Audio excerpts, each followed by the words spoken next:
Tonight on CTV News at 11:30. Investigators in North Bay have now identified the body in that suspicious death case on Mulligan Street. Plus, post-secondary schools in our region react to the province ending the tuition freeze. A modest increase, and Laurentian University's tuition will continue to be some of the lowest in the province. The changes will also affect student loans. And winter carnivals kick off with a bang, including Bonsu and Beaver Lake. The Winter Carnival keeps our doors open. We're a nonprofit organization. We'll have more on where you can celebrate Old Man Winter this weekend. CTV News at 11:30 with Ian Campbell and Rick Wyman with weather. Good evening. Thanks for staying up with us. We're learning more about that police scene in North Bay on Mulligan Street in the city. Police now confirming remains found earlier this week are that of a missing 62-year-old man. The man, only identified as Pierre, hadn't been seen since January 30th. The death is suspicious, but police have not provided any more information. Another body was found the same day, but police do not believe the two cases are connected. A 41-year-old Sault Ste. Marie man charged with sexually assaulting two inmates at Algoma Treatment and Remand Center while he was employed there is now facing several more offenses. It was last October when the suspect had been charged with 4 offenses after a police investigation found he had allegedly sexually assaulted 2 inmates while he was employed there. Sault police say further investigation has identified 3 more victims and more incidents involving breaches of trust as a public officer, indecent acts, and sexual assaults. Post-secondary institutions in Sudbury are reacting to the $6.4 billion provincial investment announced yesterday. The funding targets in-demand sectors like healthcare and skilled trades. The Sudbury Partnership for Higher Education, which represents Laurentian, Cambrian, Balliol, and Nosson University, says the deal will support long-term sustainability for the post-secondary sector. The province is lifting the tuition freeze and shifting OSAP to 75% loans, a drop from the 85% grant model. Laurentian's president says while costs are rising, she doesn't expect a drop in applicants. I don't think it should. It is a modest increase, and Laurentian University's tuition will continue to be some of the lowest in the province. So an education at Laurentian is still really affordable. We'll also work with our financial aid people to make sure that students who need support can get it, including the wonderful new bursaries through the Joyce Family Foundation, from which we received a $2 million donation a few months ago. The new tuition rates and loan structure take effect this fall. Efforts over the past few years to extend the life of the Merrick landfill in North Bay are making a difference. As CTV's Eric Tashner tells us, the city marked a record low for waste collected in 2025. Curbing the waste that ends up in the Merrick landfill is the name of the game for the city of North Bay. From limiting the number of garbage bags being picked up on the curb to expanding what materials can be placed in the blue bin. Wrappers, plastic such as bags is a big one. Everything from dog food bags, coffee cups. In 2025, the city marked a record low for domestic, commercial, and non-hazardous industrial materials that were sent to the Merrick landfill of 35,000 tons, continuing a year-over-year downward trend over the last half a decade. Back in 2005, we had a life expectancy of 2029, and our latest stat show that we've extended it to 2039. When it opened in 1995, the city recorded more than 38,000 tons disposed of at the landfill. Then in 2009, total waste had increased to more than 50,000 tons and remained above 40,000 until 2022. The momentum of 7 years actually of clean, green, beautiful litter pickups has changed our culture. And we really are one of the cleanest cities in Canada. Over recent years, the city has expanded recycling in public spaces and at city facilities.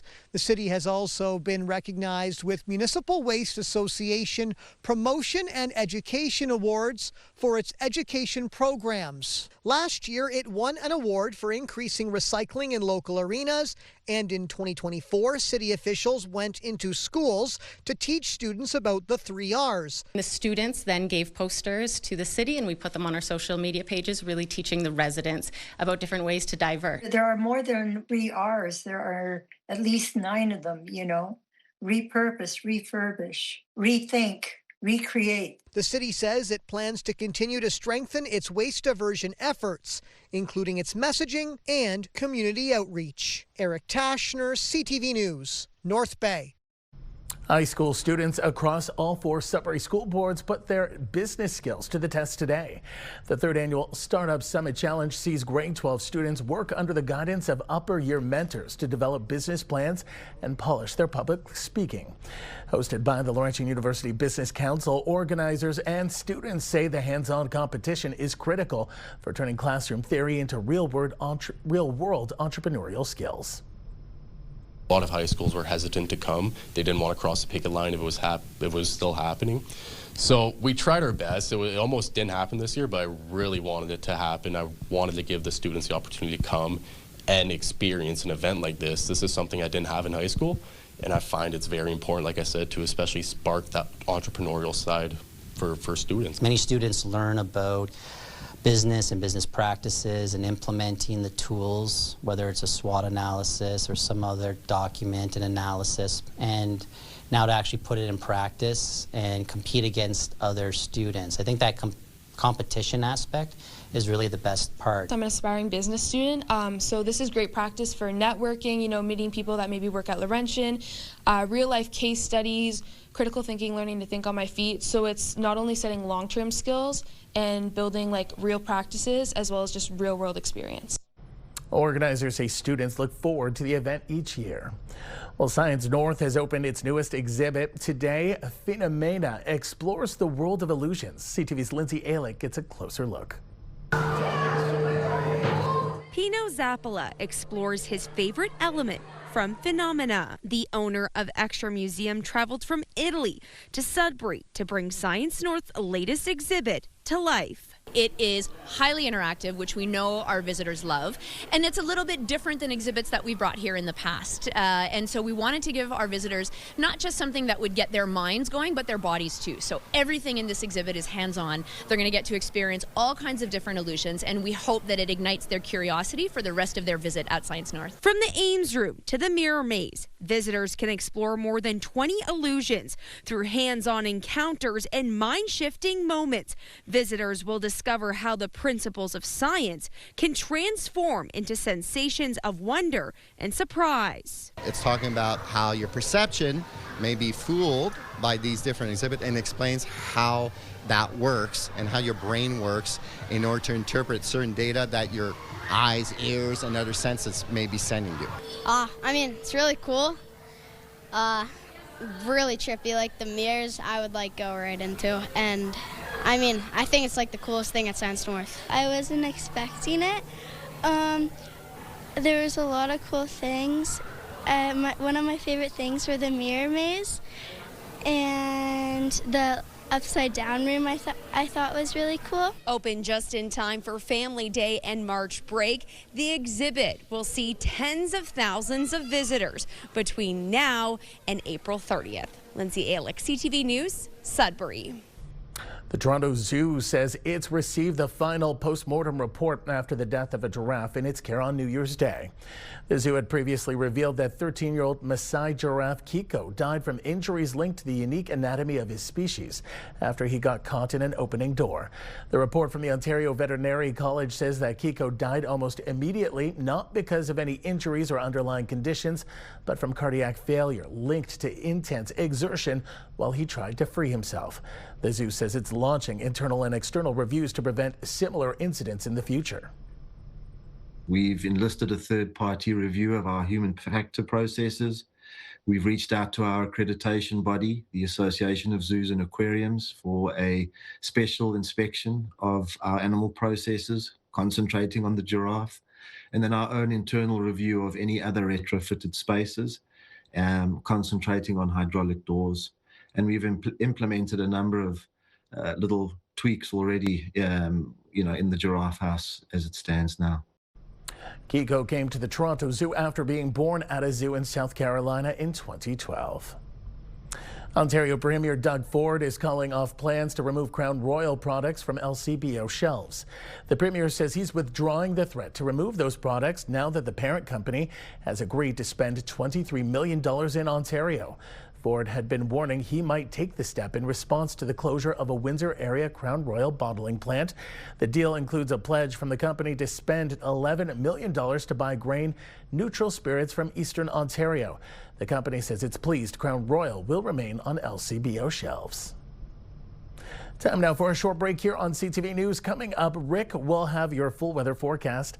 For now, look at the current conditions, and we are seeing a lot of cloud cover, some flurries. It says fog right now in North Bay, but that's probably more mist. -1 in Sault Ste. Marie for Bonsu. We'll have details after the break. Welcome to the weekend. It's a long weekend for a lot of people, including Family Day on Monday. Off to a rousing start today with all kinds of snow in some areas. Sudbury had over 5 centimeters, snow heavy at times. Let's check out the forecast. Not nearly as bad going into Saturday, Sunday, and Monday. Here we go with scant traces of precipitation moving out of the system. And again, not too bad overall. This is supper time Sunday. A little bit of snow in Sudbury and North Bay, maybe Timiskaming Shores and Perry Sound. How about some of those numbers now for the next 7 days? Greater Sudbury Nickel Belt, mainly cloudy tomorrow, -2. Chance of flurries on Sunday, and the chance of sleet, showers or flurries on Family Day, +1 on Tuesday, sun and cloud. Chance of snow right across the Northeast Wednesday, -2, -1 on Thursday with cloud cover. Then there's Sault Ste. Marie, Algoma, mainly cloudy for tomorrow, high of 0. Chance of flurries on Sunday, +1. For Family Day, chance of sleet, well, 40%. Here we go. Reading of +2 your high. 0 on Tuesday, sun and cloud. Chance of snow Wednesday, -2, and -1 on Thursday again. More cloud cover. Timmins, Cochrane, Kapuskasing, mainly cloudy tomorrow, -2. Chance of flurries for a couple of days, Sunday and Monday, -1 and +1 your highs. Tuesday, loads of sunshine, -3, -5 Wednesday, cloud cover, and -3 again coming up on Thursday with lots of clouds in the area. How about Timiskaming Shores and Kirkland Lake? Sun and cloud tomorrow, -2. Chance of flurries Sunday, -1. Family Day, chance of sleet at +1, -1 Tuesday. Sunshine there. Wednesday, some cloud cover, -2. And the chance of snow on Thursday at 40% with an expected high of -1. Your normal this time of the year should be around -7, but you're doing way better than that. And people love it. A good stretch of warmer weather. North Bay, West Nipissing, mainly cloudy tomorrow, -3. Chance of flurries on Sunday, -1. Family Day, 1 with the chance of sleet. Tuesday, sun and cloud, +1. -2 Wednesday, chance of snow at 60%. And Thursday, cloud cover, -1. Ian Campbell, we're all getting ready for the longer weekend. Of course, we'll be here come Monday with all the information you need to know. So enjoy the warmer weather. No snow to worry about, at least right now, according to Environment Canada. Back to you. That's what I like to hear. Thanks, Rick. Well, it's winter and sometimes it's slick out there. It certainly was today. Police say there were more than double the number of collisions in Greater Sudbury last month than last January. CTV's Alana Everson has more. Sharon Marchione has been a driving instructor for 8 years. She demonstrates how long it takes to stop in this parking lot on snow with studded tires. See a little bit of my tracks here where before she came to a full stop. And I had her up to 46 kilometers an hour when I hit the brake. Marchione says winter driving comes down to 3 words. Winter driving is extremely unpredictable. It comes down to me, 3 things: planning, positioning, and patience. Greater Sudbury police say last month the number of collisions was more than double January of 2025. This year, we did see a report of over 1,000 collisions in Greater Sudbury in comparison to around 420 collisions reported in 2025. The majority of these collisions were minor in nature and were as a result of individuals following too closely during poor weather or road conditions. Back in the driving instructor's car, Marchione says the length of distance it takes to stop your vehicle has to have reaction time and braking distance. Even if it looks like you have bare pavement, in the warmer weather that we're expecting over the next couple of weeks, we are going to have higher indicators of black ice. She says some drivers with experience tend to get overconfident. We drive a little too fast, and we forget sometimes that we have a lot of new Canadians who have never seen snow before, and they have no idea of the impact, no pun intended, that driving improperly on the snow can have when they're driving. Marchione says driving safely on the roads in Northern Ontario requires winter tires. Alana Everson, CTV News, Sudbury. Well, as you're driving, you have to watch the other motorists and also avoid the potholes that are starting to appear. CTV's Madison Merrier reports. Small crews have been out in the community doing what they can to patch visible potholes before the thaw comes into full effect. Over the winter, we have supervision on 24 hours a day, and they're patrolling roads and looking for problems on the road. So they're identifying potholes as they come up. The pothole crews, as we find problems, will dispatch the crews to go repair them. I haven't had a lot of concerns. I think from things that I've seen on social media that people are relatively pleased that they're seeing the crews out in advance and so much earlier than we're used to.